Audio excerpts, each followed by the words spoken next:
Welcome to ഹംലൂസ് kitchen. Frozen yogurt ഉണ്ടാക്കുന്നത് എങ്ങനെയാണെന്ന് നോക്കാം. ഇത് ഞാൻ മാംഗോ വെച്ചിട്ട് ചെയ്യുന്നുണ്ട്, പിന്നെ ചോക്ലേറ്റും ബനാനയും കൂടെ വെച്ചിട്ട് ചെയ്യുന്നുണ്ട്. അതിന് വേണ്ടിയിട്ട് ആദ്യം മാംഗോ ഫ്രോസൺ യോഗർട്ട് ഉണ്ടാക്കാം. മാങ്ങ ഒരു വലിയ മാങ്ങ കട്ട് ചെയ്തിട്ട് ഫ്രീസറിൽ വെച്ച് ഒരു 2 മണിക്കൂർ വെച്ച് ഫ്രീസ് ചെയ്തെടുത്ത മാങ്ങയാണിത്.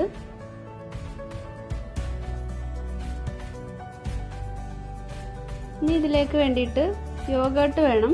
ഇതൊട്ടും പുളിയില്ലാത്ത യോഗർട്ടാണ്, ഒട്ടും വെള്ളമൊന്നും ഇല്ലാതെ നല്ല കട്ടിയായിട്ടുള്ള യോഗർട്ടാണ് എടുത്തിരിക്കുന്നത്.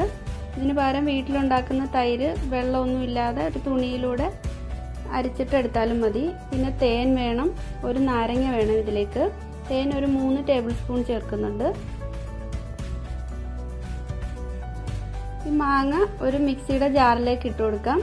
ഇത് ബ്ലെൻഡ് ചെയ്യുന്ന സമയത്ത് മാത്രം ഫ്രീസറിൽ നിന്ന് മാങ്ങ പുറത്തേക്ക് എടുത്താൽ മതി.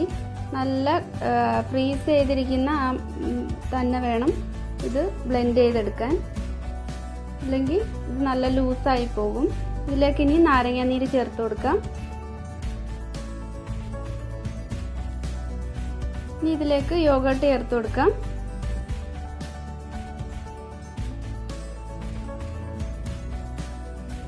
നല്ല തിക്ക് യോഗർട്ട് തന്നെ ഉപയോഗിക്കണം. ഇനി ഇതിലേക്ക് തേൻ ചേർത്ത് കൊടുക്കാം.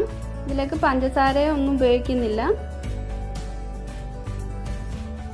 നല്ലപോലെ ഒന്ന് ബ്ലെൻഡ് ചെയ്തെടുക്കാം. നല്ല ക്രീമി ആയിട്ട് വന്നിട്ടുണ്ട്. മാങ്ങ ഒക്കെ നല്ലപോലെ അരഞ്ഞു ചേർന്നിട്ടുണ്ട്. ഇതിനി ഒരു ഗ്ലാസിൻ്റെ ബൗളിലേക്കോ അല്ലെങ്കിൽ നമ്മൾ ഫ്രിഡ്ജിൽ സൂക്ഷിക്കാൻ പറ്റിയ ഏതെങ്കിലും ഒരു കണ്ടെയ്നറിലേക്കോ മാറ്റാം.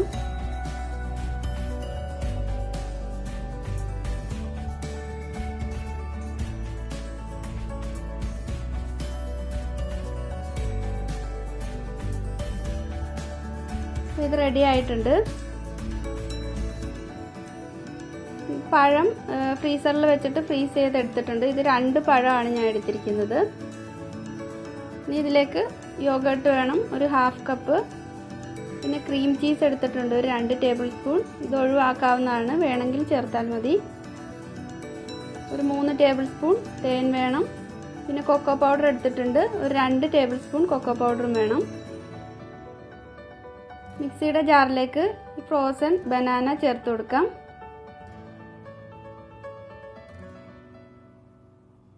ഇതും നല്ലപോലെ ഫ്രീസ് ചെയ്ത് നല്ലതുപോലെ ഫ്രീസ് ആക്കിയിട്ട് വേണം എടുക്കാൻ.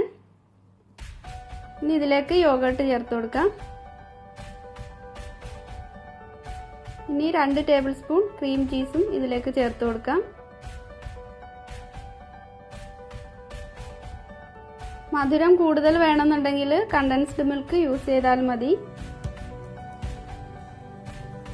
ഇനി തേൻ ചേർത്ത് കൊടുക്കാം. ഒരു 3 ടേബിൾ സ്പൂൺ തേൻ ചേർത്ത് കൊടുക്കാം. ഇതിലേക്ക് ഇനി കൊക്കോ പൗഡർ ഒരു 2 ടേബിൾ സ്പൂൺ ചേർത്ത് കൊടുക്കാം.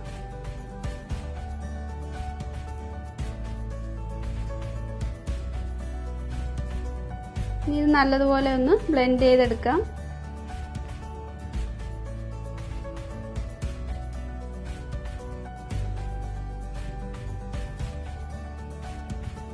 അപ്പോൾ ഇതും പഴമെല്ലാം നല്ലതുപോലെ അരഞ്ഞു വന്നിട്ടുണ്ട്, നല്ല ക്രീമി ആയിട്ട് വന്നിട്ടുണ്ട്. ഇതിനി ഒരു ഗ്ലാസ്സിലേക്കോ അല്ലെങ്കിൽ കണ്ടെയ്നറിലേക്കോ മാറ്റാം.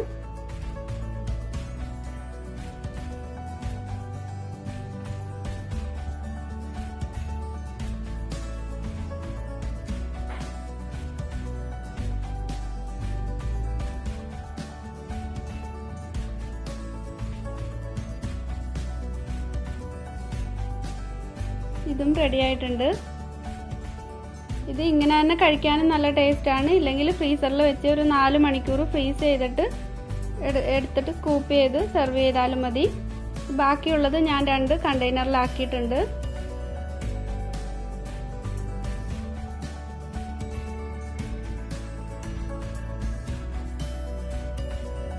ഇത് ഞാൻ 4 മണിക്കൂർ ഫ്രീസ് ചെയ്തിട്ട് എടുത്തതാണ്. നല്ല സെറ്റായിട്ട് വന്നിട്ടുണ്ട്. ഇനി ഇത് സ്കൂപ്പ് ചെയ്തിട്ട് സെർവ് ചെയ്യാം.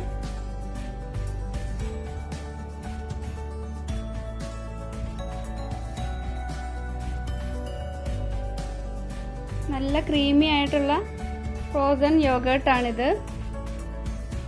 പഞ്ചസാര ഉപയോഗിക്കാത്തവർക്കൊക്കെ പറ്റിയ ഒരു ഐസ്ക്രീം കഴിക്കാനൊക്കെ ഇഷ്ടമുള്ളവർക്ക് പറ്റിയ ഒരു റെസിപ്പിയാണ്. അപ്പോൾ എല്ലാവരും ഒന്ന് ട്രൈ ചെയ്ത് നോക്കുക, കമൻസ് ഒക്കെ അറിയിക്കുക.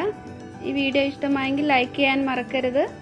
ഹംലൂസ് കിച്ചൻ ആദ്യമായിട്ടാണ് കാണുന്നതെങ്കിൽ സബ്സ്ക്രൈബ് ചെയ്യാനും മറക്കരുത്.